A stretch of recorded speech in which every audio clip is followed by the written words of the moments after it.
on a le pantalon rouge, on a la veste bleue, et puis la capote bleue, et puis le képi rouge.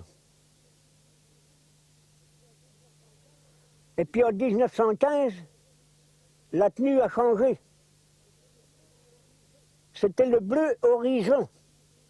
Et le fusil, les sacs, les musettes, tout chargement, les cartouches. Il fallait compter 35 kilos. 35 kilos avec le fusil.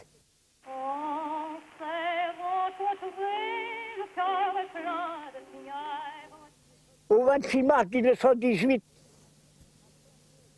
à Ternier, Chauny, Véry, près de Saint-Quentin, dans l'Aisne, que les Anglais avaient reculé de 17 kilomètres.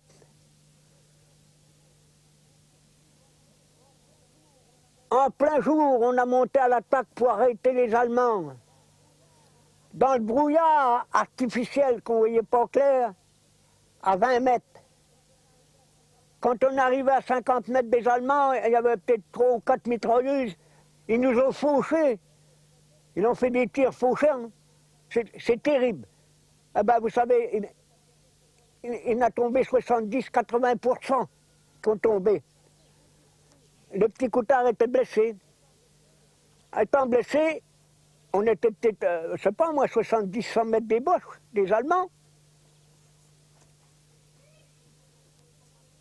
Il ne pouvait pas marcher, il me dit, mon vieux Sponneau, tu ne vas pas me laisser là? Ah mais il dit non, parce qu'il y avait une petite tranchée de repos.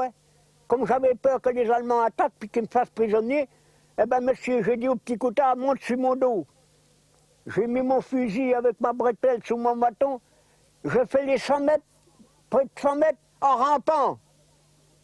Avec le petit Coutard sur mon dos, monsieur.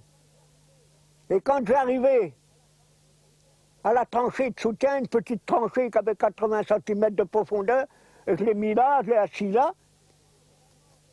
Et les Allemands ont continué à tirer. Alors, il y en a eu 2 tués à côté de moi qui recevaient des balles dans la tête. Quand j'ai vu ça, j'ai monté sur le parapet.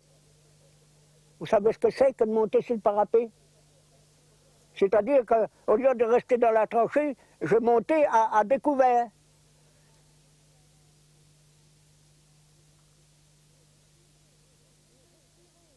Et j'ai tiré jusqu'à ma dernière cartouche. À ce moment-là, il a passé un lieutenant de la 11e compagnie qui m'a vu.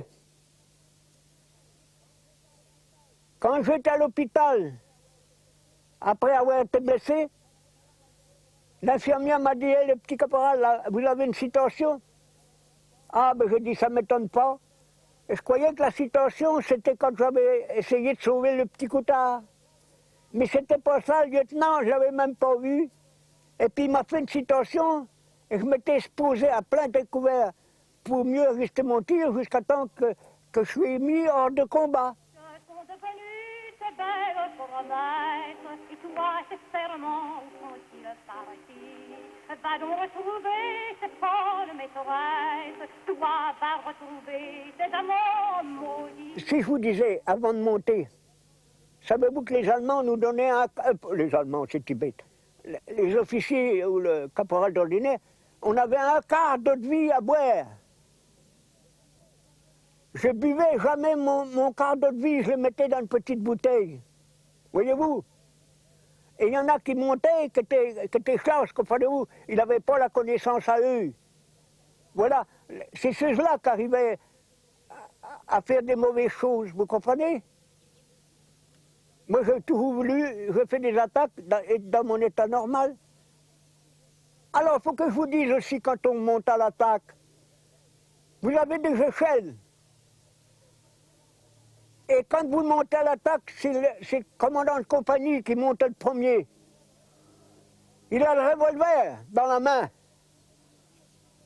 Et puis il dit au sous-lieutenant, montez. Et c'est pourtant la vérité. Et le sous-lieutenant dit au sergent, faites monter le caporal. Il a son revolver, il dit au caporal, montez. Et le caporal, il dit à ses hommes, avec le revolver, monsieur, dans la main, il dit à ses hommes, montez. C'est malheureux de le dire, mon pauvre monsieur. Mais si un se sauve, vous avez le droit de tirer dessus. Vous vous rendez compte? Voilà comment se passaient des attaques. On ne pouvait pas critiquer un gradé qui nous commandait. Et pourtant, les cinq soldats, il y a des moments qu'on pouvait critiquer le commandement. Parce qu'il y a des fois qu'on nous menait au massacre. Pourquoi? Parce que le commandement était mal fait. On cherchait où étaient les Allemands. Pourquoi pas avoir envoyé une patrouille? Un homme ou deux, trois hommes. Et dire, ils sont là. Comprenez-vous? Mais en rang serré, en avant, en avant. Les Allemands, vous savez qu'ils rigolaient. En marche militaire tout le long du chemin, on chante pour se distraire des chansons du patelin. Les paroles sont pas nouvelles, le refrain... Je vous dirais qu'on a été 41 jours en ligne, sans être relevé. On demandait la relève. Les officiers, les commandants, les colonels, tout ça disaient combien vous avez de pertes? 80%. Ah, mais c'est pas assez, il faut 90 pour être relevé.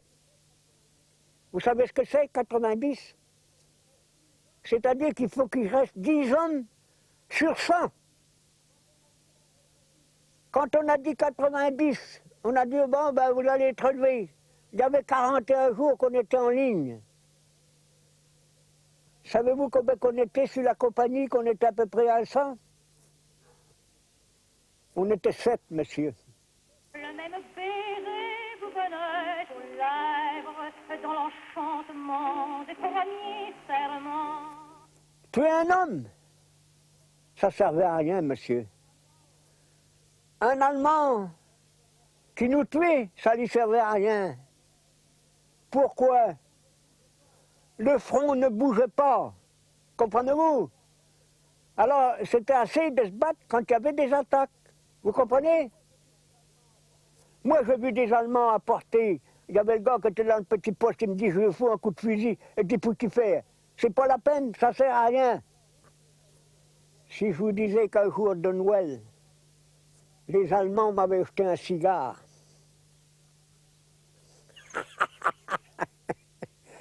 Hein? Vous voulez peut-être pas me croire? La preuve qu'on ne se battait pas tous les jours.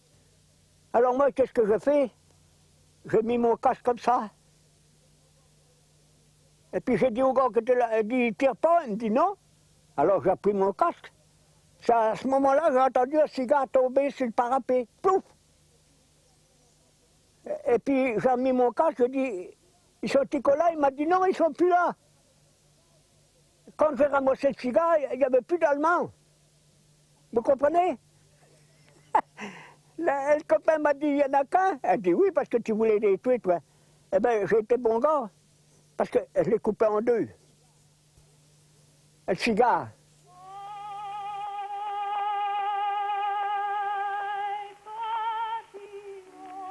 Je me suis battu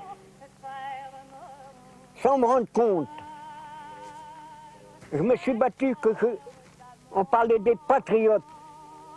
Eh bien, voyez-vous, mon cher monsieur, je n'avais rien à défendre, moi. J'avais rien. Qu'est-ce que je défendais? Ma peau. Un point, c'est tout. Comprenez-vous? Et si vous tiriez sur un homme, pourquoi vous tiriez sur un homme? Mais c'était la peur, mon cher monsieur. Si vous voyez un homme avec un fusil à l'épaule et qui va foutre un coup de fusil, qu'est-ce que vous faites? Vous avez peur de mourir. Et vous tirez dessus parce que vous avez eu peur. Mais ce n'est pas la patrie qui vous a fait tirer. C'est pour défendre votre peau. René Sponauer a connu les attaques de la forêt d'Argonne. Il s'est battu en Champagne, dans la Somme, puis à nouveau en Argonne et à Verdun. Blessé et hospitalisé, il a repris du service à Craonne en 1916. À nouveau blessé en 1918, il a repris les combats sur le front de la Marne où il a été fait prisonnier 4 mois avant la fin de la guerre. René Sponauer était agriculteur à Douin dans l'Eure. Il est mort en 1994.